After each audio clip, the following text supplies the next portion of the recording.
नमस्ते साथियों, बिहार दरोगा प्रारंभिक परीक्षा 2023 के लिए आपके बीच एडिटोरिया प्रकाशन का तीसरा प्रैक्टिस सेट है। देखते हैं विभिन्न प्रश्नों को। पीडीएफ नॉलेज जंक्शन मस्ती टेलीग्राम चैनल पर उपलब्ध रहेगा, वहां से आप प्राप्त कर सकते हैं। पहला प्रश्न है, महिला प्रीमियर लीग WPL 2023 के पहले संस्करण के दौरान कुल कितने मैच खेले गए? मैच तो 22 खेले गए थे और मुंबई इंडियंस जो है विजेता रहा था। ये पहला जो है संस्करण था WPL का, जिसमें कि 5 टीमों ने जो है हिस्सा लिया था। अगले प्रश्नों को देखें। फरवरी 2023 में निम्न में से किन राज्यों में विधानसभा चुनाव नहीं कराया गया? यानी इनमें से किस राज्य में विधानसभा का चुनाव नहीं कराया गया? तो मणिपुर में विधानसभा का चुनाव नहीं कराया गया, और इनके अलावा देखें तो नागालैंड, त्रिपुरा और मेघालय, इन राज्यों में चुनाव कराया गया था। अगले प्रश्नों को देखें। बिहार सरकार द्वारा प्रतिवर्ष शहीद दिवस किस तिथि को मनाए जाने की घोषणा की गई है? तो बिहार सरकार के द्वारा जो है शहीद दिवस, ऐसे तो भारत में शहीद दिवस जो है महात्मा गांधी के शहीद दिवस से संबंधित है 30 जनवरी को, लेकिन यहाँ पर बिहार सरकार के द्वारा जो है 15 फरवरी को मनाए जाने की घोषणा की गई है। अगले प्रश्नों को देखें। भारत का कौन सा राज्य मसाला उत्पादन में अग्रणी है? मसाला उत्पादन में अग्रणी जो है राज्य वर्तमान में जो है मध्य प्रदेश आ गया है, और जबकि पूरे विश्व में सर्वाधिक मसाला उत्पादन भारत में ही होता है। चावल उत्पादन में अग्रणी राज्य पश्चिम बंगाल है, और गन्ना के उत्पादन में जो है उत्तर प्रदेश है। तो मसाला के उत्पादन में अग्रणी राज्य ये वर्तमान समय में देखा गया है मध्य प्रदेश है, और इससे पहले जो है केरल थे। अगले प्रश्नों को देखें। पृथ्वी की निगरानी हेतु नासा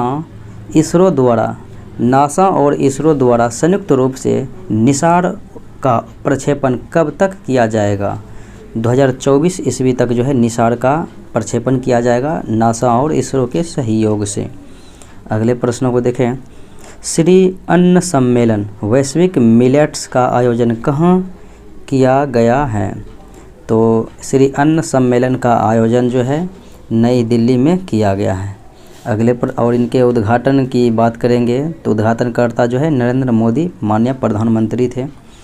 हाल के दिनों में चर्चा में रहा मटुआ महामेला का आयोजन किस राज्य में किया गया? मटुआ महामेला तो ये जो है पश्चिम बंगाल राज्य में किया गया है। अगले प्रश्नों को देखें। 17वें प्रवासी दिवस के दौरान लगभग कितने देशों के प्रवासी प्रतिनिधियों ने भाग लिया था?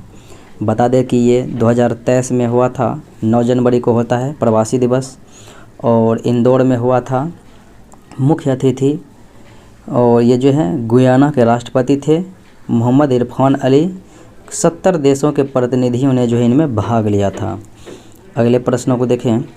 गोल्डन ग्लोब पुरस्कार 2023 के अंतर्गत सर्वश्रेष्ठ गीत का अवार्ड किसे दिया गया? तो सर्वश्रेष्ठ गीत आपको पता है नाटू को जो है दिया गया था। अगले प्रश्नों को देखें। मिस यूनिवर्स 2022 का आयोजन कहाँ पर किया गया? मिस यूनिवर्स का आयोजन अमेरिका में किया गया 2022 में, और खिताब जो है किसने जीती है? तो बारबोनी ग्रेबियल के द्वारा जीता गया है। हाल ही में किसे विश्व के सबसे ऊंचे युद्ध क्षेत्र सियाचिन के कुमार पोस्ट पर तैनात किया गया है? किसे जो है सबसे ऊंचे युद्ध स्थल क्षेत्र जो है सियाचिन कुमार पोस्ट पर तैनात किया गया है? तो ये व्यक्ति जो हैं ये हैं शिवा चौहान भारतीय थल सेना का fire and fury shepherd's captain है। अगले प्रश्नों को देखें। इंडोनेशिया मास्टर्स बैडमिंटन का पुरुष एकल का खिताब किसने जीता है? तो ये जो है जोनाथन क्रिस्टी के द्वारा जीता गया है। अगले प्रश्नों को देखें। अंतर्राष्ट्रीय महिला दिवस 2023 का विषय वस्तु क्या था? तो अंतर्राष्ट्रीय महिला दिवस 8 मार्च को प्रतिवर्ष मनाया जाता है। तो इनका विषय वस्तु digital innovation and technology for gender equality रखा गया था। अगले प्रश्नों को देखें। स्टैच्यू ऑफ बिलीफ प्रतिमा संबंधित है किससे? तो ये हो जाएगा भगवान शिव से संबंधित हैं। अगले प्रश्नों को देखें। क्वाड शिखर सम्मेलन 2023 का आयोजन किन देशों में किया जाना है? तो ये ऑस्ट्रेलिया में किया जाएगा। चौथे शिखर सम्मेलन होगा क्वाड का, और क्वाड में बात करेंगे किन किन देश हैं, कौन सा देश हैं? भारत, ऑस्ट्रेलिया, जापान, अमेरिका, ये 4 देशों हैं। चतुर्भुज संवाद। किस शहर को सर्वश्रेष्ठ हेरिटेज सिटी का पुरस्कार दिया गया? सर्वश्रेष्ठ हेरिटेज सिटी का पुरस्कार अहमदाबाद शहर को दिया गया। अगले प्रश्नों को देखें। एयर इंडिया ने किसके साथ अपने विलय को मंजूरी दी है? तो एयर इंडिया जो है विस्तारा के साथ अपने विलय को मंजूरी दे दी है। अंडर 19 वर्ल्ड कप की मेज़बानी 2024 में किस देश द्वारा किया जाएगा? श्रीलंका के द्वारा जो है ये मेज़बानी की जानी है under 19 world cup 2024। World happiness report 2023 में भारत को कौन सा स्थान प्राप्त हुआ था? तो 136 देशों में भारत को बात करेंगे तो 126वां स्थान जो है प्राप्त हुआ था, और पहले स्थान पर कौन सा देश रहा था? फिनलैंड रहा था। अगले प्रश्नों को देखें। 32वें व्यास सम्मान 2023 से किसे सम्मानित किया गया? तो ज्ञान चतुर्वेदी को जो है सम्मानित किया गया। अगले प्रश्नों को देखें। पाक जल डामरू मध्य को तेज़ी से तैरकर पार करने वाले पहले भारतीय कौन बन गए हैं? तेज़ी से तैरकर पार करने वाले तो ये हैं सपन्ना रमेश सैलार। अगले प्रश्नों को देखें। राष्ट्रपति द्रौपदी मुर्मू द्वारा किसे प्रेसिडेंट्स कलर अवार्ड प्रदान किया गया है? प्रेसिडेंट्स कलर अवार्ड प्रदान किया गया है INS द्रोणाचार्य को प्रदान किया गया है। भारत की पहली व्यावहारिक प्रयोगशाला स्थापित किया गया है कहाँ में? व्यावहारिक प्रयोगशाला राजस्थान के जयपुर में स्थापित किया गया है। अगले प्रश्नों को देखें। मेथनॉल से चलने वाली पहली बस का अनावरण नागपुर में किया गया है किनके द्वारा? तो नितिन गडकरी के द्वारा, जो कि माननीय सड़क परिवहन मंत्री हैं। अगले प्रश्नों को देखें। हाल ही में ईला भट्ट का निधन हो गया, तो ईला भट्ट का संबंध किन क्षेत्रों से रहा था? समाज सेवी अर्थात समाज सेवा क्षेत्र से रहा था। अगले प्रश्नों को देखें। भारत का दूसरा सबसे बड़ा नदी बेसिन कौन सा है? तो भारत का दूसरा सबसे बड़ा नदी बेसिन तो ये हो जाएगा गोदावरी बेसिन, और भारत का सबसे बड़ा नदी बेसिन तो वो है गंगा। सर्वाधिक ऊंचाई पर स्थित दर्रा, तो सर्वाधिक ऊंचाई पर जो है तो ये हो जाएगा नाथुला दर्रा, सर्वाधिक ऊंचाई पर स्थित, और ये जो है सिक्किम में है। 4328 मीटर जो है इसकी ऊंचाई है। अगले प्रश्नों को देखें। केसर मिश्रण है किसका? केसर जो है बीज एवं कलियों का ये मिश्रण है। अगले प्रश्नों को देखें। मिकिर की पहाड़ी किस राज्य में स्थित है? मिकिर की पहाड़ी जो है असम राज्य में स्थित है। अगले प्रश्नों को देखें। वृक्षों को काटने से बचाने के लिए चिपको आंदोलन शुरू किया गया था 1970 में जो है शुरू किया गया था किनके द्वारा? तो ये उत्तराखंड में प्रारंभ हुआ था सुंदरलाल बहुगुणा के द्वारा। निम्न में से किसका संबंध जो है पारिस्थितिकी संतुलन से नहीं है? पारिस्थितिकी संतुलन से देखेंगे संबंधित जो है नहीं है, तो वन रोपण तो है ही, जल प्रबंधन भी है, वन्य जीव सुरक्षा भी है, औद्योगिक प्रबंधन जो है पारिस्थितिकी संतुलन से संबंधित नहीं है। निम्न में से कौन सा देश स्थलरुद्ध देश हैं? स्थलरुद्ध देश जो है यानी भू आवेष्टित कुल 44 देशों हैं, जिनमें कि हंगरी भी एक हैं। अगले प्रश्नों को देखें।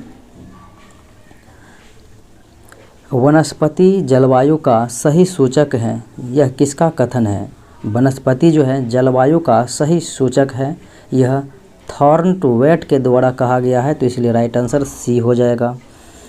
भारत में अप्रत्यक्ष निर्वाचन की प्रथा किस वर्ष में प्रारंभ हुई? तो 1892 के चार्टर अधिनियम के द्वारा जो है भारत में अप्रत्यक्ष निर्वाचन की जो है प्रथा प्रारंभ हुआ था। निम्न में से कौन सी घटना सबसे पहले घटित हुई थी? सबसे पहले घटित हुई थी, बात करें इलाहाबाद की संधि कब हुई थी? तो बक्सर के युद्ध 1764 में, उसके बाद इलाहाबाद की संधि 1765 में हुई थी। फिर बात करेंगे प्रथम आंग्ल मराठा युद्ध 1775 से जो है 82 के बीच में हुआ था। फिर बात करेंगे तृतीय आंग्ल मैसूर युद्ध 1790 से 92 के बीच में। सलाबाई की संधि 1782 ईस्वी में। तो सबसे पहले की घटना पूछा जा रहा है तो ये हो जाएगा 1765 इलाहाबाद की संधि। अगले प्रश्नों को देखें। निम्नलिखित में से किस एक ने सुभाष चंद्र बोस को देश नायक कहकर संबोधित किया? तो देश नायक सुभाष चंद्र बोस को रविन्द्रनाथ टैगोर के द्वारा कहा गया था। अगले प्रश्नों को देखें। भारत छोड़ो आंदोलन के समय भारत का प्रधान सेनापति अर्थात गवर्नर जनरल कौन था? तो ये था लॉर्ड बेबेल। भारत छोड़ो आंदोलन कब हुआ था? तो 1942 में 9 अगस्त 1942 को प्रारंभ हो गया था, पारित हो गया था 8 अगस्त 1942 को ही। मुस्लिम लीग द्वारा सर्वप्रथम प्रत्यक्ष कार्यवाही दिवस मनाया गया था किन जगहों पर? तो मनाया गया था 16 अगस्त 1946 को, डायरेक्ट एक्शन डे। कहाँ पर? तो ये कोलकाता में जो है मनाया गया था। अगले प्रश्नों को देखें। दिल्ली सल्तनत में दीवान-ए-अर्ज विभाग की स्थापना किसने किया? दीवान-ए-अर्ज सैन्य विभाग था, तो ये बलबन के द्वारा स्थापना की गई थी। निम्नलिखित में से कौन फारसी का प्रथम कवि था जिसने अपनी कविता में भारतीय पर्यावरण को चित्रित किया था? भारतीय पर्यावरण को अमीर खुसरो के द्वारा जो है चित्रित किया गया था और ये निजामुद्दीन औलिया के शिष्य थे। अगले प्रश्नों को देखें। निम्न में से कौन सही सुमेलित हैं? देखें कौन सही सुमेलित हैं इनमें से। चंदावर का युद्ध 1194 में गोरी और जयचंद के बीच, ये सत्य है। तैमूर का आक्रमण जो है 1398 में, ये भी सत्य है। तालीकोटा का युद्ध 1565 में जिसमें विजयनगर साम्राज्य की हार हुई थी, ये भी सही है। तो इनमें से सभी जो हैं सत्य हैं। जौनपुर की स्थापना किस शासक द्वारा की गई थी? जौनपुर की स्थापना फिरोज शाह तुगलक के द्वारा किया गया था। अगले प्रश्नों को देखें। भारत में मानव का सर्वप्रथम साक्ष्य कहाँ पर मिलता है? तो भारत में मानव का सबसे प्रथम साक्ष्य जो है नर्मदा घाटी से प्राप्त हुई थी। अगले प्रश्नों को देखें। सैंधव सभ्यता के महान स्नानागार नहाने के लिए, महान अन्नागार अन्न भंडार के लिए, तो ये सब जो है मोहनजोदड़ो से प्राप्ति हुई थी। किस शासक द्वारा सर्वप्रथम पाटलिपुत्र को राजधानी के रूप में चयन किया गया था? तो पाटलिपुत्र को राजधानी के रूप में चयन किस शासक ने किया था? तो सबसे पहले उदयन ने किया था, क्योंकि पाटलिपुत्र की स्थापना गंगा और सोन नदी के संगम पर उदयन के द्वारा ही किया गया था। भारतीय संविधान को संविधान सभा द्वारा अंगीकार किया गया, अंगीकार है, स्वीकार है या फिर बनकर तैयार, तो 26 नवंबर 1949 को लागू किया गया था, 26 जनवरी 1950 को। अगले प्रश्नों को देखें। निम्नलिखित में से कौन सा विषय समवर्ती सूची का है? तो समवर्ती सूची का इनमें से कौन सा विषय? तो ये हो जाएगा जनसंख्या नियंत्रण और परिवार नियोजन जो है ये समवर्ती सूची का विषय है।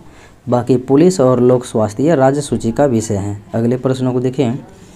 भारतीय संविधान का कौन सा भाग संविधान की आत्मा कहलाता है? तो संविधान की आत्मा की बात करेंगे तो उद्देशिका को कहा जाता है, अर्थात प्रस्तावना को। लेकिन संवैधानिक उपचारों के अधिकार को भी जो है अर्थात अनुच्छेद 32 को संवैधानिक उपचारों का अधिकार कहा गया था भीमराव अंबेडकर के द्वारा। अगले प्रश्नों को देखें। भारतीय संविधान का कौन सा अनुच्छेद केंद्रीय सतर्कता आयोग का वर्णन करता है? केंद्रीय सतर्कता आयोग का वर्णन तो देखें तो इनमें से कोई नहीं हो जाएगा। क्योंकि सतर्कता आयोग का गठन जो है 1964 ईस्वी में केंद्र सरकार द्वारा जो है एक प्रस्ताव के तहत किया गया था, यानी कि संथानम सिफारिश पर जो है 1964 में गठन किया गया था। भारतीय संसद की सबसे बड़ी समिति कौन सी है? तो संसद की सबसे बड़ी समिति प्राक्कलन समिति है, जिनमें कुल 30 सदस्य होते हैं और 30 के 30 जो है लोकसभा के द्वारा ही निर्वाचित सदस्य होते हैं और कार्यकाल 1 वर्ष का होता है। लोक लेखा समिति में 22 सदस्य होते हैं, 15 लोकसभा और 7 राज्यसभा से। प्रत्येक राज्य में लोकसभा तथा विधानसभा के सीटों का निर्धारण परिसीमन आयोग द्वारा किया जाता है। तो इस परिसीमन आयोग ने कब तक हस्तक्षेप नहीं किया जाएगा, नहीं तो 2026 तक जो है यथावत रहेगा लोकसभा विधानसभा के सीटों की संख्या, जहां पर जितना निर्धारित कर दिया गया है। संविधान के अंतर्गत उच्चतम न्यायालय से विधि के प्रश्न पर राय लेने का अधिकार किसे है? तो राष्ट्रपति को है। अनुच्छेद 143 के माध्यम से विधि के प्रश्न पर जो है राष्ट्रपति ही केवल राय ले सकते हैं। अगले प्रश्नों को देखें। राज्य सरकार का कार्यकारी अध्यक्ष अर्थात संवैधानिक प्रधान, तो राज्य सरकार के संवैधानिक प्रधान राज्यपाल होते हैं और केंद्र सरकार में राष्ट्रपति होते हैं। अगले प्रश्नों को देखें। सतत विकास के लिए आवश्यक है, तो सतत विकास के लिए क्या क्या आवश्यक है? जैविक विविधता का संरक्षण हो जाएगा, प्रदूषण नियंत्रण हो जाएगा और निर्धनता को घटाना हो जाएगा, यानी ये सभी जो हैं सतत विकास के लिए आवश्यक कारक हैं। वर्षा की मात्रा निर्भर करती है किस पर? तो वर्षा की मात्रा जो है वायुमंडलीय नमी पर जो है निर्भर करती है। नगरीकरण एवं औद्योगिकरण हानिकारक है किनके लिए? नगरीकरण और औद्योगिकरण जो है हानिकारक है किनके लिए? देखें, संतुलन विकास के लिए भी हानिकारक है, पर्यावरण एवं पारिस्थितिकी के लिए भी है, जैव विविधता संरक्षण के लिए भी जो है ये हानिकारक हैं, तो इसलिए हो जाएगा इनमें से सभी। साइलेंट वैली परियोजना निम्नलिखित में से किस राज्य से संबंधित है? तो ये केरल राज्य से संबंधित है साइलेंट वैली। अगले प्रश्नों को देखें। भारत में सबसे अधिक जैव विविधता संपन्न क्षेत्र कौन सा है? हॉट स्पॉट एरिया, तो यह है पश्चिमी घाट। और बात करें भारत में जो है जैव विविधता क्षेत्र की बात करेंगे तो सुंदरलैंड है और पूर्वी हिमालय है, पश्चिमी घाट है और म्यांमार भारत सीमा है। अगले प्रश्नों को देखें।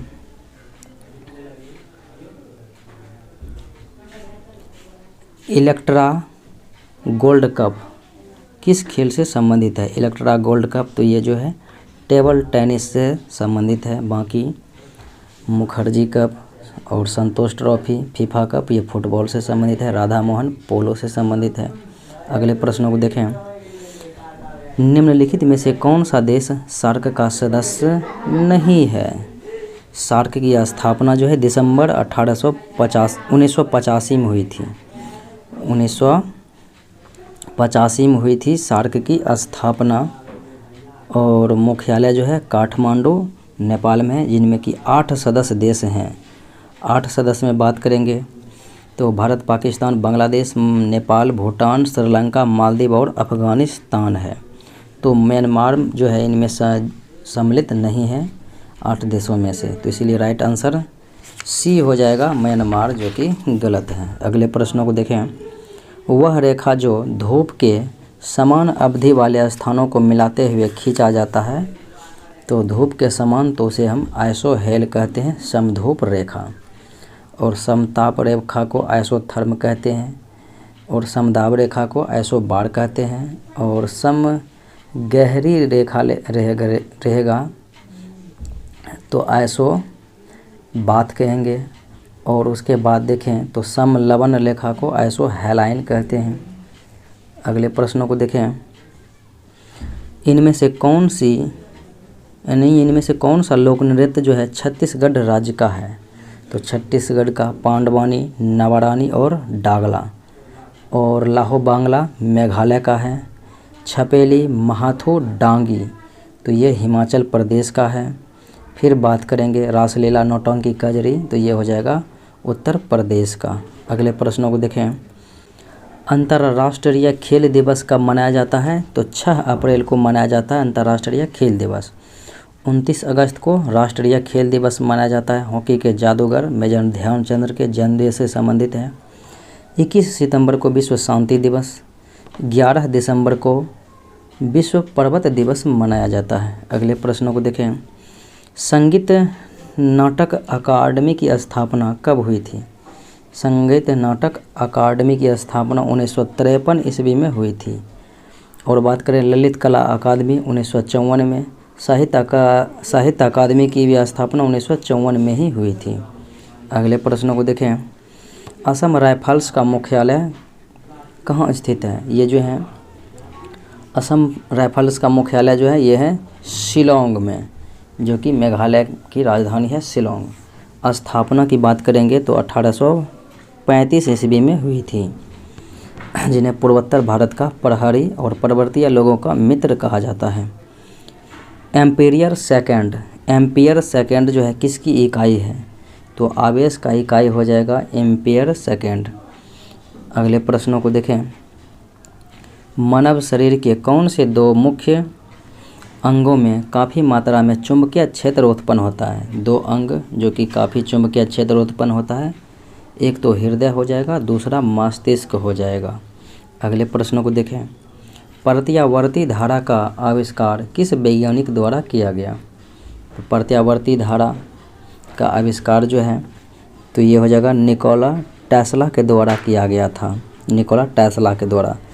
और आइजैक न्यूटन ने गुरुत्वाकर्षण नियम दिया था। और थॉमस एडिसन ग्रामोफोन का आविष्कार किया। और प्रकाश विद्युत प्रभाव का खोज आइंस्टाइन के द्वारा किया गया था। विभवांतर को स्थिर रखते हुए एक परिपथ का प्रतिरोध आधा कर दिया जाए तो धारा पर क्या प्रभाव पड़ेगा? तो धारा जो है 2 गुनी हो जाएगी। अगले प्रश्न को देखें। निम्नलिखित में से किस रंग का विचलन कोण सबसे कम होता है? विचलन कोण सबसे कम जो है लाल रंग का होता है। और बात करेंगे तरंगदैर्घ्य सबसे अधिक लाल रंग का, विचलन सबसे अधिक बैगनी रंग का, तरंगदैर्घ्य सबसे कम बैगनी रंग का। अगले प्रश्नों को देखें। यदि एक वास्तविक वस्तु का प्रतिबिंब बनाने के लिए उत्तल दर्पण का उपयोग किया जाता है तो निम्नलिखित में से कौन सा कथन गलत हो जाएगा? प्रतिबिंब वास्तविक होगा, यही कथन जो है गलत है। तो प्रतिबिंब आभासी होगा, वास्तविक नहीं होगा, तो इसीलिए ये गलत है। और प्रतिबिंब छोटा होगा, सीधा होगा, और प्रतिबिंब P और F के बीच होगा, ये सत्य है। निम्नलिखित में से क्या आर्किमिडीज के सिद्धांत पर आधारित नहीं है? तो आर्किमिडीज के सिद्धांत पर जो है हाइड्रोमीटर है, इलेक्ट्रोमीटर है, पंडोबी है, लेकिन ओडोमीटर जो है आर्किमिडीज के सिद्धांत पर आधारित नहीं है। अगले प्रश्नों को देखें। निम्नलिखित में से कौन सा रासायनिक परिवर्तन का उदाहरण है? रासायनिक परिवर्तन बात करेंगे तो मक्खन का खट्टा होना, ये रासायनिक परिवर्तन है। और CO2 से सूखी बर्फ बनना, ये भौतिक परिवर्तन है। एक प्लेटिनम तार का गर्म होना, भौतिक परिवर्तन। और लोहे का जो है चुंबकीकरण, ये भी भौतिक परिवर्तन है। निम्नलिखित में से कौन सा एक ऊर्ध्वपातक पदार्थ नहीं है? ऊर्ध्वपातक पदार्थ इनमें से कौन नहीं है? तो सोडियम सल्फेट नहीं है, बाकी कपूर, नेप्थलीन और अमोनियम क्लोराइड हैं। यदि एक तत्व का इलेक्ट्रॉनिक विन्यास 2, 8, 7 है तो इसकी संयोजकता क्या होगी? 2, 8, 7 यानी कि ये जो है 17 परमाणु संख्या हो जाएगा, 17वें स्थान पर जो है। और बात करेंगे 17वें स्थान पर कौन सा है, तो ये हो जाएगा क्लोरीन है। और इनकी संयोजकता पूछा जा रहा है कितनी हो जाएगी, तो ये 1 हो जाएगी। 1 इलेक्ट्रॉन की जो है आवश्यकता होगी। अगले प्रश्नों को देखें। वे अम्ल जिनमें हाइड्रोजन के साथ ऑक्सीजन के अतिरिक्त अन्य धात्विक तत्व होते हैं वे क्या कहलाते हैं? तो उन्हें अनऑक्सी अम्ल कहलाते हैं, अनऑक्सी अम्ल उन्हें कहते हैं। मिथाइल ऑरेंज का क्षारीय माध्यम में कैसा रंग होता है? तो मिथाइल ऑरेंज का क्षारीय माध्यम में जो है रंग पूछा जा रहा है, तो ये हो जाएगा पीला गुलाबी। अगले प्रश्न को देखें, एल्यूमिनियम ऑक्साइड प्रकृति में किस प्रकार के होते हैं? तो एल्यूमिनियम ऑक्साइड प्रकृति में जो है उभयधर्मी होते हैं। रासायनिक गुणों के मध्य मेंडलीफ ने किन तत्वों के साथ मिलकर बने यौगिकों पर ध्यान केंद्रित किया था? तो ध्यान केंद्रित किया था हाइड्रोजन व ऑक्सीजन पर जो है, तो इसलिए राइट आंसर डी हो जाएगा। हाइड्रोजन और ऑक्सीजन पर ध्यान केंद्रित किया था। निम्नलिखित में से कौन सा तत्व आवर्त सारणी का सर्वाधिक विद्युत ऋणात्मक तत्व है? तो आवर्त सारणी का सबसे अधिक विद्युत ऋणात्मक तो ये हो जाएगा फ्लोरीन, और सर्वाधिक इलेक्ट्रॉन बंधुता तत्व क्लोरीन हो जाएगा। सर्वाधिक समस्थानिक वाला पोलोनियम जो है पोलोनियम हो जाएगा। और बात करेंगे तो द्रव व धातु कमरेक ताप पर, तो ये ब्रोमीन हो जाएगा। द्रव धातु तो पारा, और कमरेक ताप पर द्रव धातु गैलियम हो जाएगा। ग्रेफिन क्या है? तो ग्रेफिन के बारे में पूछा जा रहा है, तो यह एक कार्बन का अपरूप है। अगले प्रश्नों को देखें, यूट्रोफिकेशन के परिणाम स्वरूप निम्न में से किसका न्यूनीकरण होता है? तो यूट्रोफिकेशन के परिणाम स्वरूप जो है न्यूनीकरण होता है किसका? तो ये हो जाएगा विलीन ऑक्सीजन का, तो इसलिए राइट आंसर बी हो जाएगा। निम्नलिखित में से कौन सा एक कीटभक्षी पौधा नहीं है? कीटभक्षी पौधा नहीं है बात करेंगे तो ये हो जाएगा प्रोथैलस नहीं है, बाकी घटपर्णी है, सनड्यू है और वीनस फ्लाई ट्रैप हैं। पहला वनस्पति विज्ञानी जिन्हें किसे माना जाता है? तो पहला वनस्पति विज्ञानी इनमें से किसे माना जाता है? थियोफ्रेस्टस को वनस्पति शास्त्र का पिता, और बायोलॉजी का तो अरस्तु, और बात करेंगे जूलॉजी का पिता भी अरस्तु को कहा जाता है, जंतु विज्ञान। एंटीबायोटिक निम्नलिखित में से किस कवक से प्राप्त किया जाता है? तो एंटीबायोटिक जो है ये पेनिसिलिन से जो है प्राप्त किया जाता है, इसीलिए राइट आंसर सी हो जाएगा। निम्न में से कौन सा पादप हार्मोन कोशिका विभाजन से संबंधित है? कोशिका विभाजन से संबंधित तो ये हो जाएगा साइटोकाइनिन। इनकी खोज जो है मिलर के द्वारा 1955 में किया गया था। और बात करेंगे ऑक्सीजन का, तो डार्विन था। अगले प्रश्नों को देखें, श्वसन का पहला चरण ग्लूकोज का किसमें विखंडन है? तो श्वसन का पहला चरण जो है ग्लूकोज का किसमें विखंडन? तो पायरोविक अम्ल के रूप में जो है विखंडन हो जाएगा। निम्न में से कौन सा पौधा ब्रायोफाइटा समूह के अंतर्गत आते हैं? तो ब्रायोफाइटा समूह के अंतर्गत जो है तो ये हो जाएगा मार्केसिया पौधा। अगले प्रश्न को देखें, उस वाहिनी का नाम क्या है जो पुरुष के वृषण से निकलती है और शुक्राणु को शरीर में ले जाती है? पुरुष के वृषण से निकलती है और शुक्राणु को शरीर में ले जाती है, उस वाहिका को या फिर उस वाहिनी को शुक्र वाहिनी कहते हैं। अगले प्रश्न को देखें, हमारी आँखों में लेंस का क्या काम है? तो हमारी आँखों में जो है लेंस का काम हो जाएगा आँख की फोकस दूरी को बदलना। अगले प्रश्न को देखें, रक्त में पाया जाने वाला कौन सा घटक शरीर में ऑक्सीजन परिवहन के लिए जिम्मेदार है? तो शरीर में जो है ऑक्सीजन परिवहन के लिए जिम्मेदार तो ये हो जाएगा आरबीसी। आरबीसी का मुख्य कार्य ही है कि ऑक्सीजन का जो है परिवहन। अगले तो इस प्रकार से आंसर जो है डी हो जाएगा। अगले प्रश्न को देखें, अदृश्य निर्यात का अर्थ क्या होता है? तो अदृश्य निर्यात का अर्थ जो है तो ये हो जाएगा सेवाओं का जो है निर्यात। अगले प्रश्नों को देखें, छठी पंचवर्षीय योजना के दौरान निम्नलिखित में से कौन सा कार्यक्रम शुरू किया गया? तो एकीकृत ग्रामीण विकास कार्यक्रम को जो है शुरू किया गया था, और इनका समय सेशन 1980 से जो है 1985 के बीच रहा था। अगले प्रश्नों को देखें, प्रच्छन्न बेरोजगारी का सामान्य अर्थ होता है? तो प्रच्छन्न बेरोजगारी का सामान्य अर्थ जो है श्रमिक की सीमांत उत्पादकता शून्य हो जाएगा। अगले प्रश्न को देखें, राष्ट्रीय आय समिति का गठन किस वर्ष किया गया था? तो राष्ट्रीय आय समिति का गठन किया गया था 1949 ईस्वी में, और इस समिति के पहले अध्यक्ष PC महनलॉविस थे। तो मिलते हैं अगले वीडियो में। जय हिंद।